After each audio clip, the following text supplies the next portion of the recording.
Hey guys, welcome back to the HQ. Tonight, we are reading Part 3 of Corpse Child's The Christmas City Massacre of Willowwood High. This is the third and final part to this series, before I release the entire project in one episode. So sit back, pull up your favorite blanket, grab a snack and a drink, and off we go.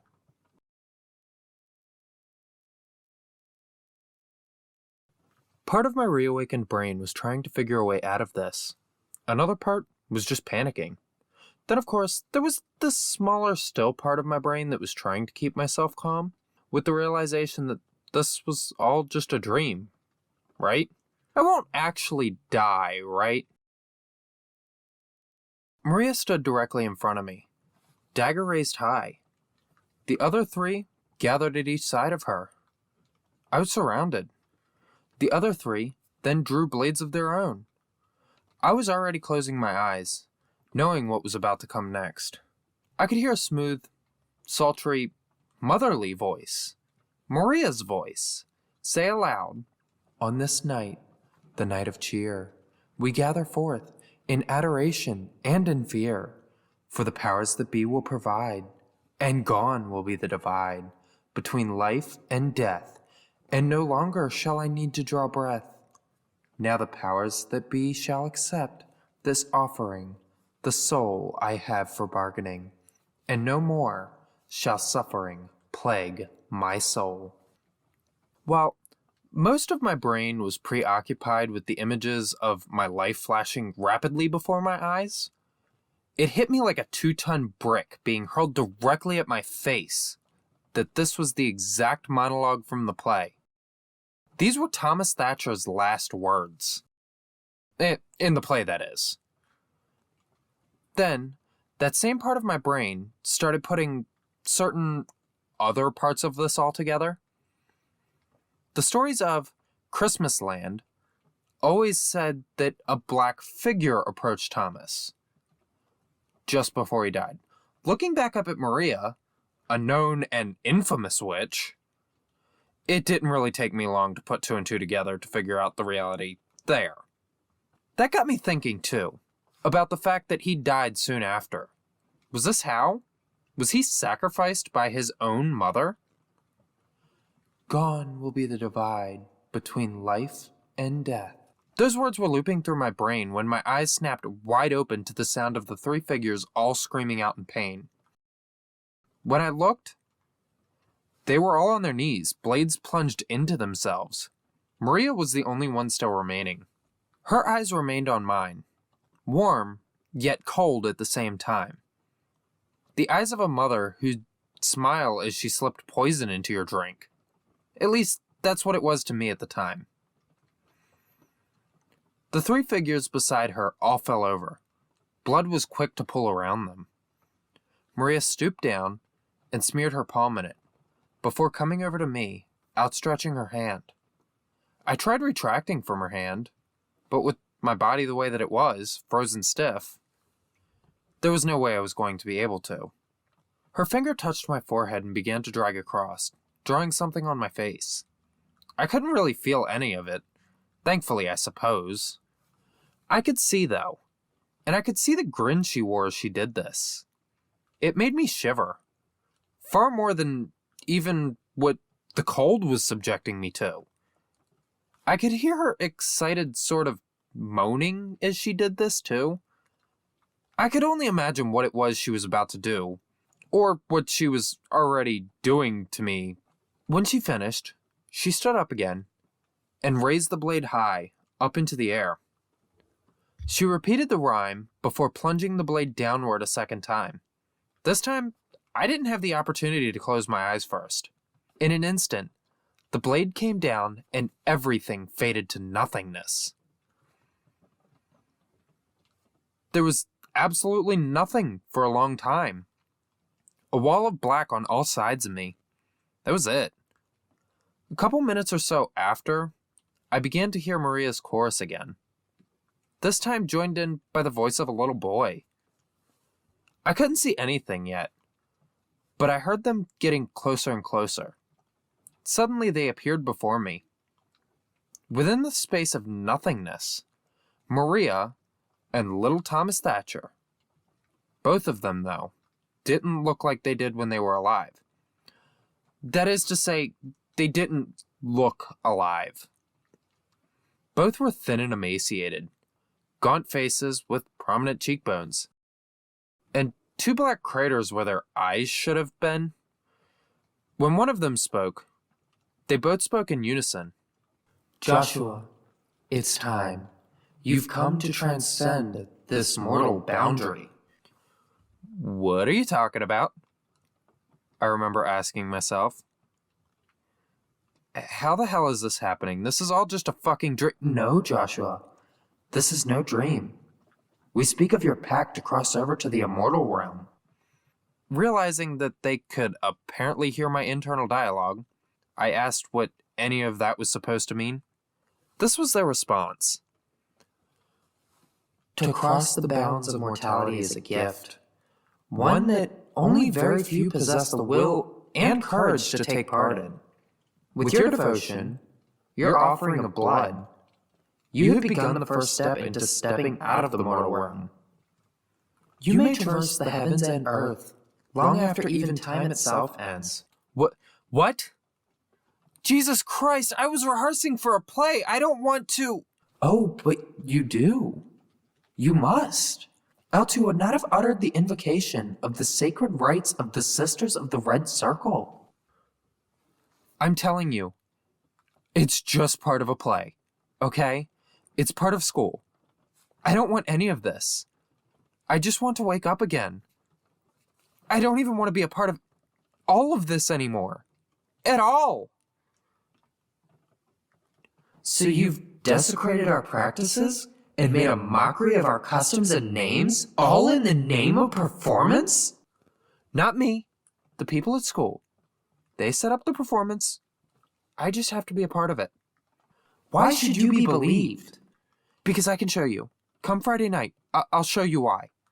The story, it's been a part of living culture for decades. Almost a century now. The two looked blankly at each other for a moment, then back at me. We are at an impasse. If what you say is true, then this egregious tradition must be ended, and those that propagated it punished accordingly. We will trust you for now, but if we find your claims to be untruthful, then you will find death would have been a graceful boon. Is this clear? Yes, I understand. They both nodded and stepped backwards, allowing themselves to be swallowed once more into the darkness. Another flash of white, and I was awake in my bed. This time, I woke up in a pool of sweat. My eyes opened, and I had about 3 seconds to register the fact that I was awake before the door to my room opened. Ma came in, and her eyes widened. "You're awake again," she exclaimed. For a second, I was silent, scanning the room to gain my bearings again. She came into the room and started toward the bed. "You okay, sweetie?" Again, I was silent.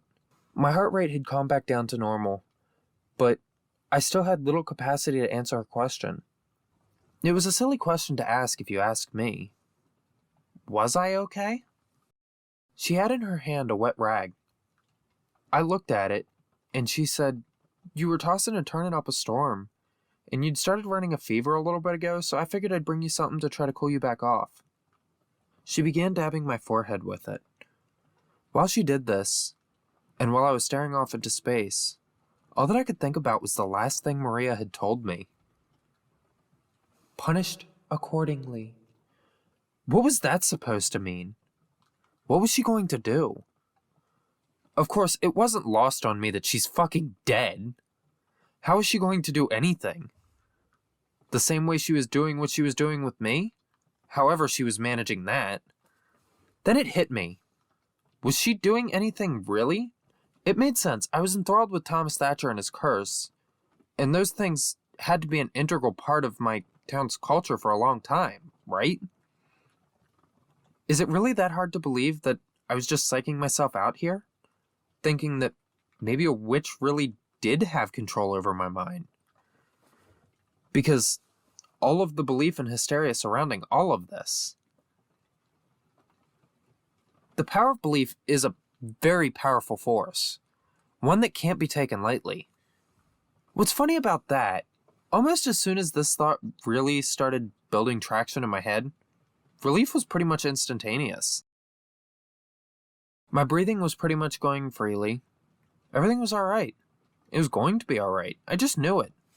Ma noticed this too, and remarked that I was, quote, quick to bounce back. I just laughed and went along with it. It was true.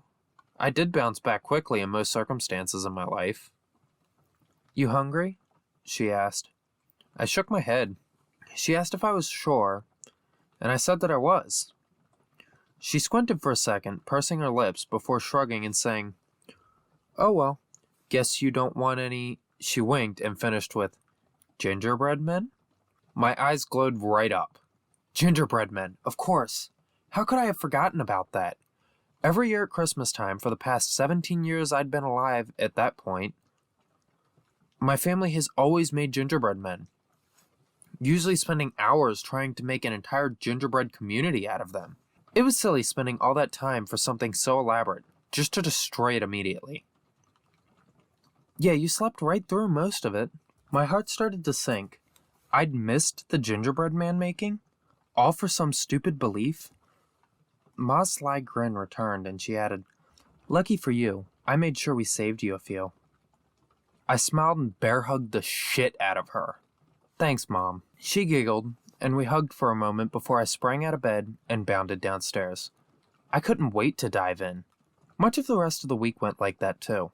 Much more relaxed and confident than I'd been in the past few days. I'd even talked to the theater director about putting me back into the show. Why cut myself from it if I didn't really believe in the curse, right? Right? The night of the play rolled around, about a few weeks later, and after all that time, I'd convinced myself that everything was going to be alright. That's when I started feeling weird again. And it wasn't stage fright either, because I was feeling off the entire day leading up to the production.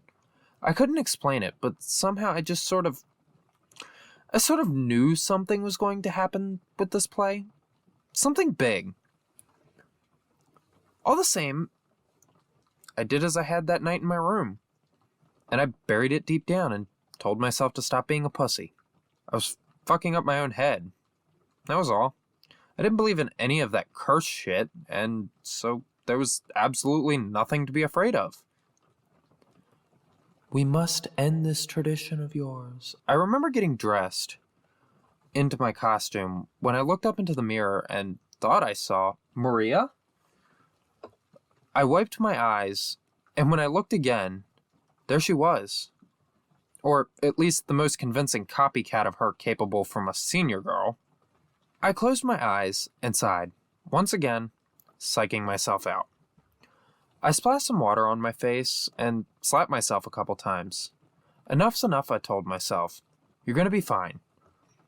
But do you really want to embarrass yourself out there in front of Ma, Dad, and everyone else out there? All over a stupid superstition? Like before, the mental kick in the ass was just what the doctor ordered. I was breathing normally again. From there, things were okay when the production started. For the sake of brevity, I'll summarize the first act of the show, as not much really happens in that part. Basically, it's just scenes of mine, or Thomas's, abuse in the orphanage. Being that this was a school production, and even in the early 2000s, such things were limited in what they were allowed to portray. This entailed the other kids just throwing cotton balls, which were supposed to represent the stones that they supposedly used to throw at him back then, while hurling the most PG insults you can imagine. It's kind of pathetic, being honest, but if you take into account, again, that this is only a school production's portrayal of this, then you can imagine and feel the weight of the actual torment Thomas Thatcher really went through.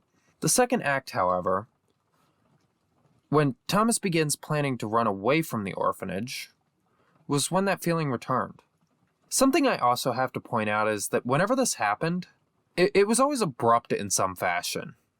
There was no rhyme or reason for it. It just came with a weight in my chest for some reason. It wasn't long after before my arms and legs started feeling limp. The best way I can describe this is like I was a Velcro lace being pulled away.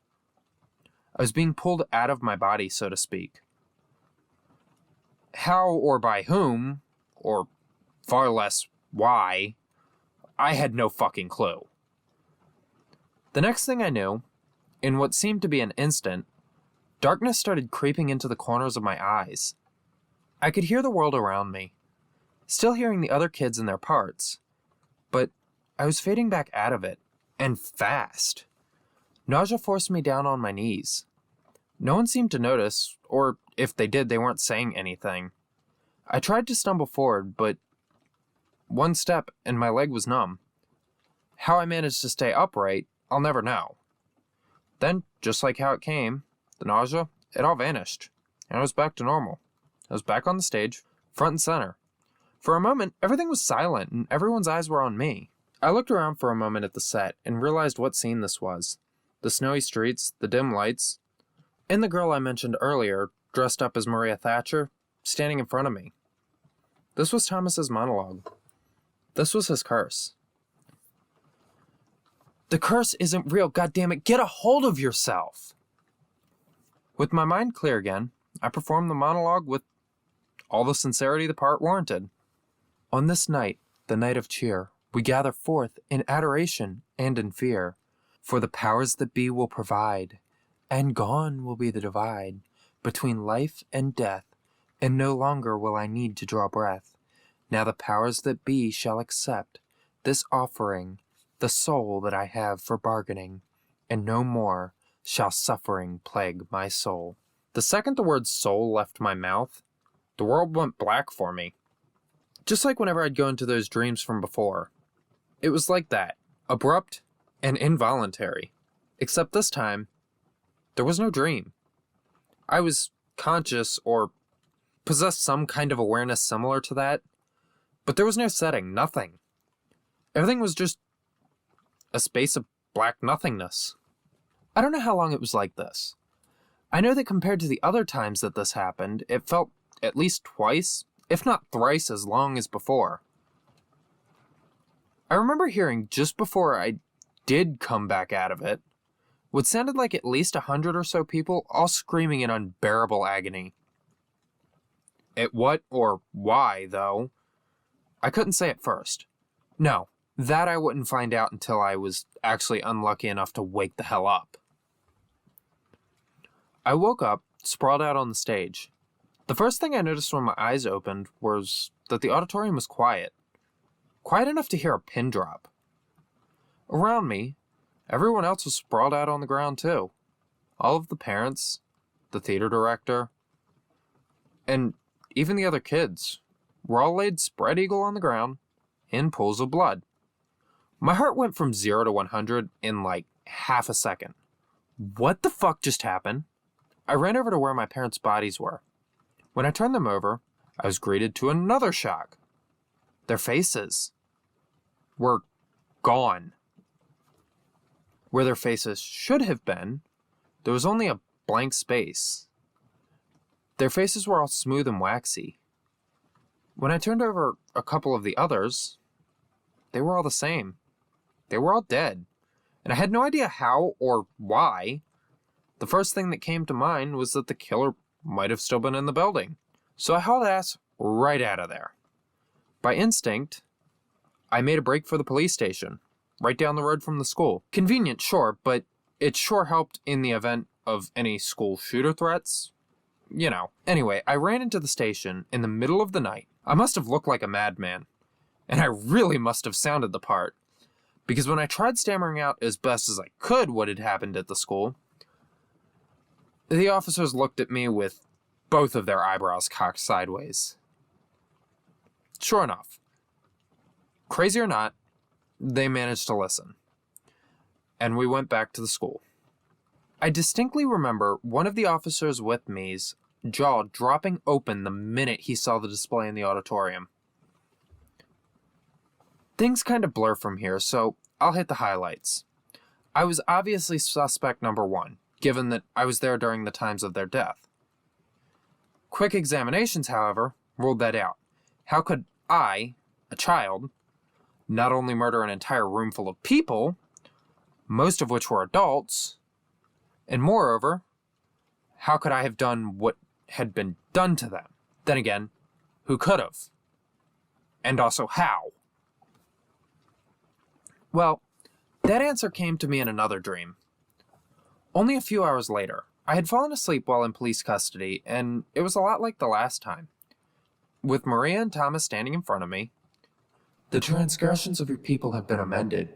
Because of you, rights that had been held sacred by us of the Sisters of the Red Circle may now thrive untainted once again. As a reward, no harm or misdeed shall befall you for as long as you live, and so long as you continue to hold the rights sacred.